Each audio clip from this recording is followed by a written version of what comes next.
Here we go, off the rails. But you know it's time to raise our sails.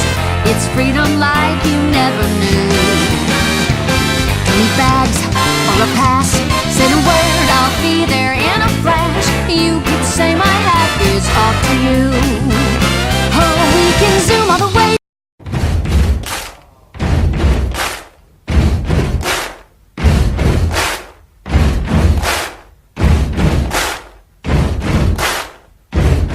Welcome to my review for Super Mario Odyssey for the Nintendo Switch. I am dressed as Mario for this review, and let me just get right into this review for this absolutely fantastic platformer game. So, the story in this game is pretty bare bones. Bowser actually starts the game fighting Mario, and Bowser actually manages to win, and captures Peach again, but this time he plots and plans a sinister wedding for him and Peach. I guess to solidify his Bowser-ness or something? I don't know. But Mario finds the sentient hat named Cappy, who is actually able to possess things, sort of like the Exorcist. And the two then find this airship called the Odyssey that needs to be powered up with these things called power moons in order to trot the globe and foil Bowser's sinister plan. The story is still pretty bare bones, but it does get the ball rolling, and once the ball gets rolling, it doesn't stop, believe me. Super Mario Odyssey looks beautiful. The game just looks great through and through. The colors are vibrant, they pop, everything just looks fantastic. And every kingdom and world that Mario goes to looks entirely different. You've got like the Mexican Egyptian themed Sand Kingdom. You've got like the Luncheon Kingdom, which is sort of food themed. It actually made me hungry a little bit, I'm not gonna lie. You've even got some surprising stages like this Dark Castle Kingdom that looks like something out of Game of Thrones almost.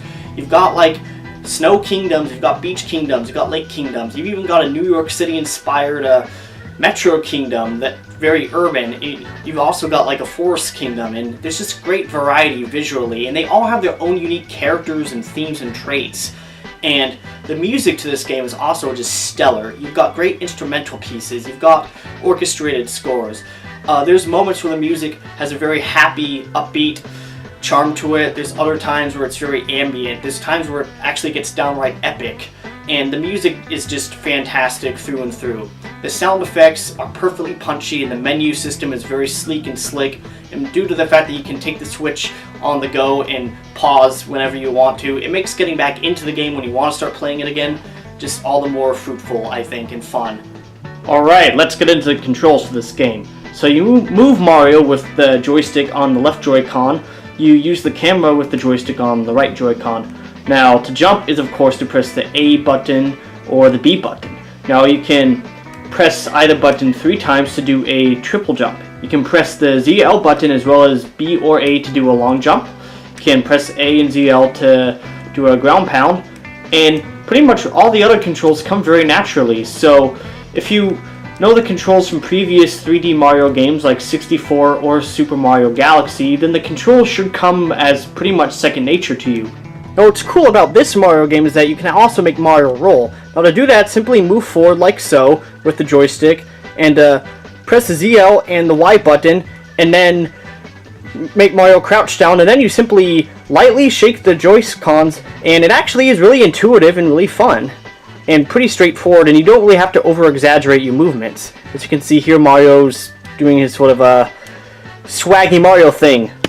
Now, to throw Mario's cap, you can either press the Y button, or you can flick the Joy-Con any which way. Now, in order to make Mario spin his hat around, you move lock the Joy-Cons together and move them from side to side. Now, in order to make shoot Mario's hat upward, you move them together sort of upside down and move them up, and you can also do the same in the downward direction. Now I'm going to demonstrate how to actually possess things. So as you can see here, we've got some Goombas wearing hats. Now, in order to do that, you're first going to want to knock the hats off the Goombas, and then like so, you can see, now I'm a Goomba! Whee!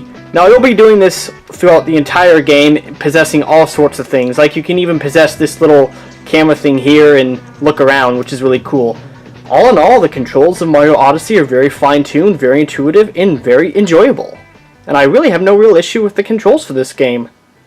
Gameplay-wise, Mario Odyssey is a lot more similar to something like Super Mario 64 and Sunshine than it was to something like the Galaxy games or the 3D Land/3D World games. What this means is you have these sort of wide open, semi-open world sandbox worlds to go to where you can go around and basically explore and do crazy shenanigans to your heart's content. Now the real goal of the game is to collect these things called power moons to power up your airship called the Odyssey in order to go to the next stage and open up the next section in the game, basically.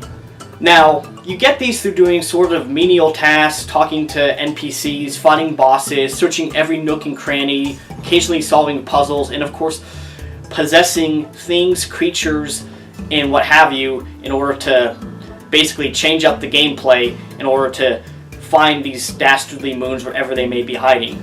Now, the big hook to this game, Odyssey, is the ability to throw Mario's cap into an object, an enemy, or even some people in order to temporarily possess them. And let me tell you, this actually changes up the gameplay quite a bit. Like, there are entire boss battles and puzzles and just brilliant gameplay mechanics through using this new, just ingenious, I think, technique with Mario's hat Cappy.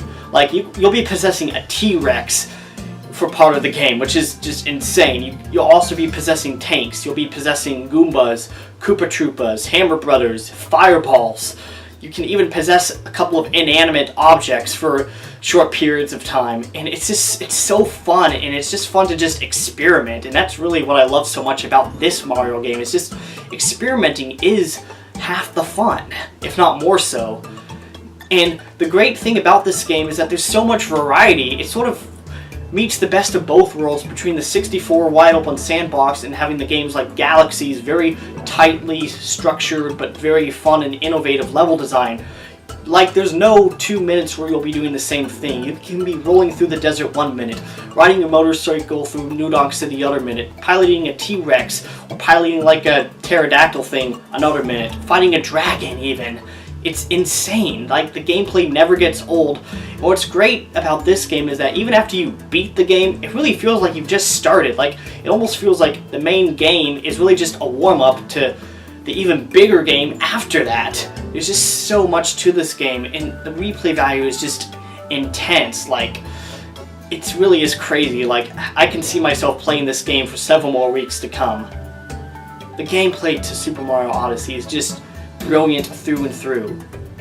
Super Mario Odyssey is an absolutely brilliant 3D platformer, but of course it's not perfect. No game is. Now, the camera control in Mario Odyssey, while a lot better than previous 3D Mario efforts, still stumbles at times and it can get a little bit annoying. That said, it isn't so big a deal that it disrupts the gameplay or hinders the experience, not even a little bit. Also, the difficulty of the game felt a little too easy for me at times. While the bosses are a lot of fun, most of them felt like a breeze to defeat. There were a few exceptions here and there. That said, the difficulty and challenges definitely pick up, like I said, after you beat the main game. Believe it or not, that's really all I have wrong with this masterpiece. Super Mario Odyssey is a celebration of 30 years of Super Mario, some of the best games ever made. And this is one of the best games Mario has ever starred in, and one of the best games this year, I think. Now, Super Mario Odyssey might not be literally perfect, no game is, but it is so good that you would be doing yourself a disservice to pass this one up. This is the best reason to go out and buy a Nintendo Switch right now. Mark my words. Super Mario Odyssey has everything that makes Mario just so classic and so timeless. And it really harkens back to what made Mario so appealing in the first place. Pure fun. With that said, I'm more than happy to give this game a full 5 out of 5.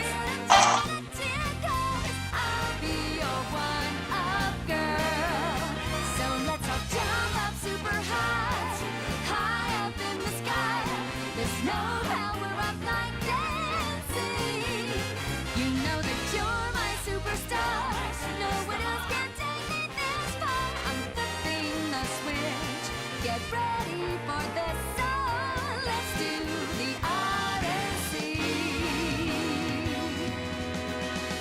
Odyssey, yes, see. Odyssey, yes, see. Odyssey, yes, see. Odyssey.